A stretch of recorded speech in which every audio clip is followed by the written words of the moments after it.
again, everybody. Welcome to another informative episode of Stopping the Stigma, the show where we talk about mental illness openly and frankly in the hopes that doing that will remove the stigma around it and improve our world as a whole. If you remember a few episodes ago, we talked about schizoid personality disorder, and I mentioned that while it sounds remarkably similar to schizophrenia, they're actually two separate and distinct disorders. They aren't even the same category of disorder, with schizoid personality disorder being a personality disorder and schizophrenia being a psychotic disorder. I also mentioned that schizophrenia is a very misunderstood disorder, partially due to bad media portrayals and myths that abound about it. Well, this week we're going to tackle schizophrenia. However, instead of starting with what it is, I'm going to start with what it isn't, since the myths about it are so much more well known than the actual facts. Now, like every episode, I do want to emphasize that I am not a licensed or trained psychological professional, and this show is purely for educational purposes only. I am simply someone who wants to get more information out there about mental illness. If you think you have any of the symptoms that I mentioned here, you should seek help from a licensed professional who can do so much more for you than I can. So, myth number 1. People with schizophrenia have multiple personalities.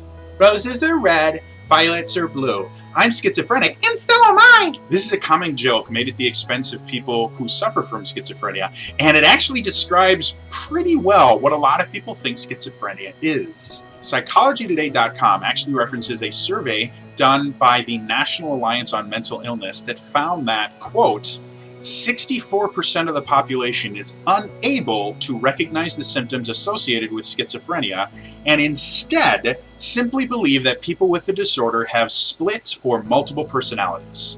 More than half the population believes this myth, and it's completely false. None of the symptoms of schizophrenia include multiple personalities or split personalities. That's an entirely different disorder called dissociative identity disorder, or DID, and it's incredibly rare.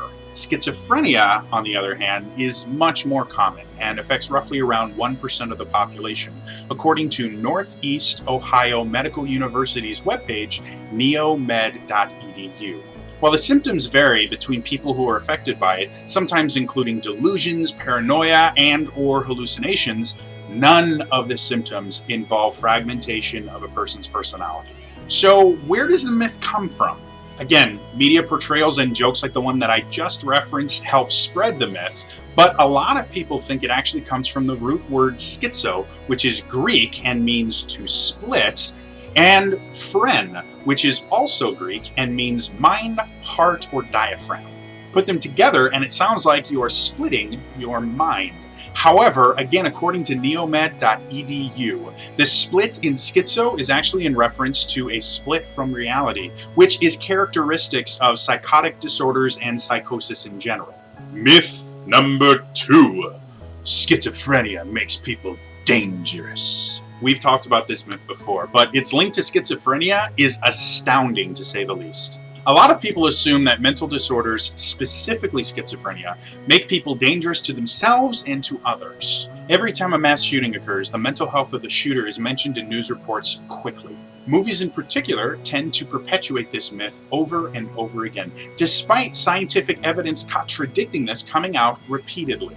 In the scientific paper entitled Portrayals of Schizophrenia by Entertainment Media, a content analysis of contemporary movies, Dr. Patricia R. Owen studied 41 movies released theatrically between 1990 and 2010 that featured characters with schizophrenia.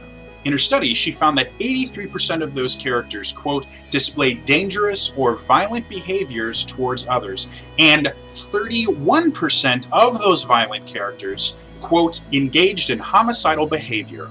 If this were accurate, that would mean of the 1% of the US population, or around 3.2 million people that suffer from schizophrenia, over 2.5 million of them should be violent and dangerous. That's simply not true. In fact, according to PsychologyToday.com, quote, of past violent offenders who did have schizophrenia, only 23% of their crimes were directly related to their symptoms. That's a massive difference. A 60% difference between what the media tells us and what science tells us. And that's actually only comparing those violent offenders who suffer from schizophrenia, not the entire population of people who suffer from schizophrenia. This is why I keep bringing this up, folks.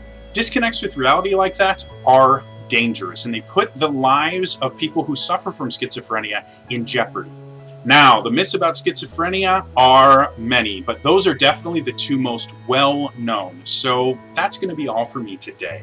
As always, if you'd like to help stop the stigma, please like this video to improve its searchability on YouTube and share it on social media. If you'd like to help me make more videos like this, you can consider becoming one of my patrons on patreon.com.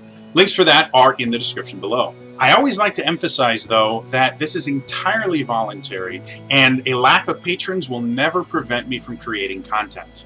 If you have a question about this or any of the other topics we discuss on Stopping the Stigma, or you have a specific disorder that you'd like me to cover on Stopping the Stigma, you have a number of ways to contact me. You can comment on this video, you can tweet me, I'm @TrainerJody, or you can go to my Ask.fm page to ask anonymously. Again, links for that are in the description below. Well, that's all for me today, and I will see you guys next time. All right? Bye-bye!